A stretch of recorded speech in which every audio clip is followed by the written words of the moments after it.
All right, welcome back on the gun bench today. We're going to be talking about an often overlooked aspect when it comes to EDC.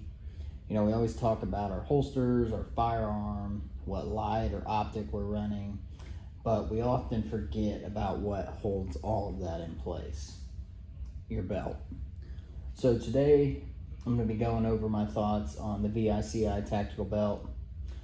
Fully transparent, they did send me this belt to do the review on, but that doesn't mean I'm just going to give it a glowing review. I've worn this belt every day for a little over a month now, with a gun, without a gun, and so far it's doing really well. Now, I've owned quite a few gun belts over the years, and I've typically always went with this style of belt, steel core leather belt, because I've always worn dressier clothes for work, and instead of trying to switch back and forth between belts, you know, before or after work and all that, I always want to stay with the same one all day. So I've been using a belt from Midway for the last few years, and that's you know, one like this, same style roughly, but a little ugly, and it was ugly when it's new, but this is the style of belt that I'm accustomed to. So when they offered to send me this belt, you know, I was all about it, because this one's worn out, doesn't look very good, and aesthetics for me personally are a big part of that. So as much as I would love to wear, you know, I have a Nike belt here. It's got a nice looking buckle, at least it did. As you can see, super thin, flimsy material. Now, when you're toting around, you know, a 16-ounce gun loaded more, you want something that's going to keep everything in place, tight, secure. It's not going to move when you go to draw. So that's why you're always wanting to look into a gun belt regardless. Now, like I said, I can't do the nylon tactical style belts, because I usually wear golf pants, tucked in shirt, polo, whatever, throughout the day for work. So that's what, when the VICI contacted me and I looked at the belt, you know, I saw it and was like, yeah, that would fit fairly well with my outfits for 90% of the time. The belts are made 2 layers of premium leather, spring steel core between the two. The buckle, again, is my favorite part. It's got their logo laser engraved into it. Stitching quality of it, really good. Haven't had any issues with it yet. Your support on the vertical axis is really what you're looking for. So if you take a gun like so, and I usually will put both ends together,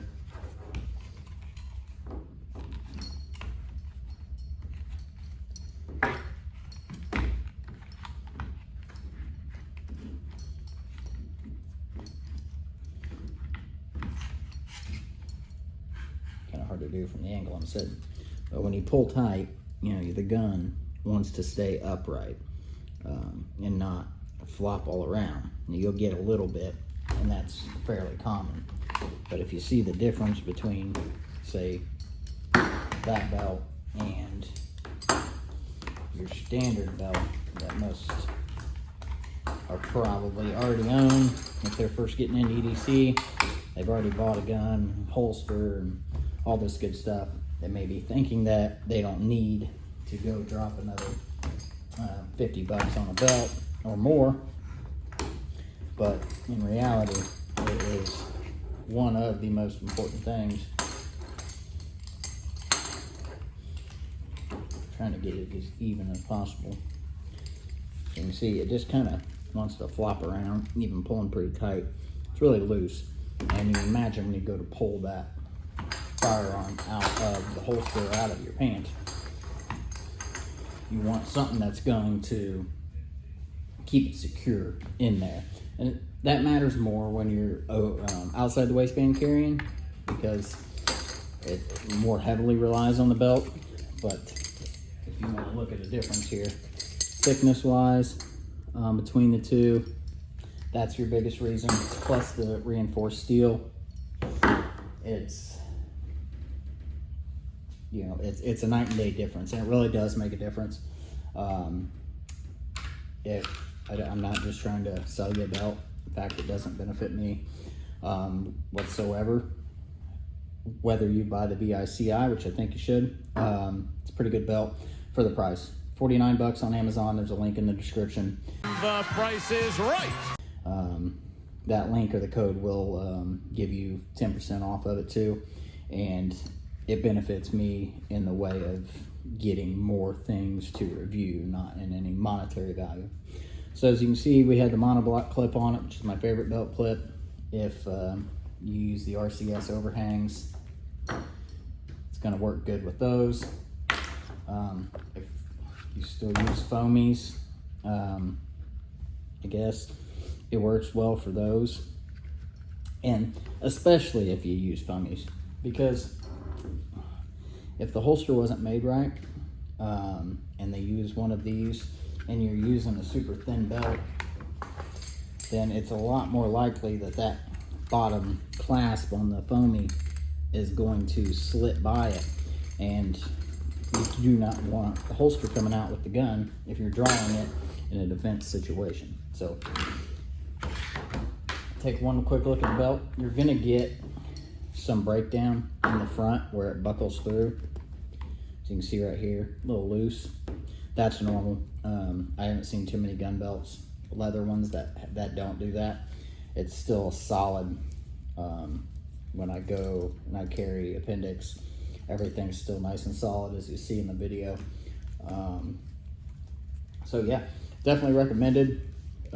Seems very high quality, and let's see, I would carry that right about here. You can get a little bit of tear. That's from monoblocks. They're notorious for, they grip the hell out of the bottom of your belt, or your jeans or whatever. And if you carry with one of these for a long time, it's going to happen to whatever belt you use. It's inevitable. So that's just because they have such a good hook system, metal hooks, and there's nothing you can do about it. So overall, it's something that you need to have, and this is a brand that I'm going to keep on using. If my thoughts change on it, I'll make another video, but I don't think they will. Leather holds up really well, and when they're well made like this is, I think it's going to last many years for the price. $49, whatever it is, 10% off. It really can't be beat. So go check them out, and we'll see you next time for another gun bench video.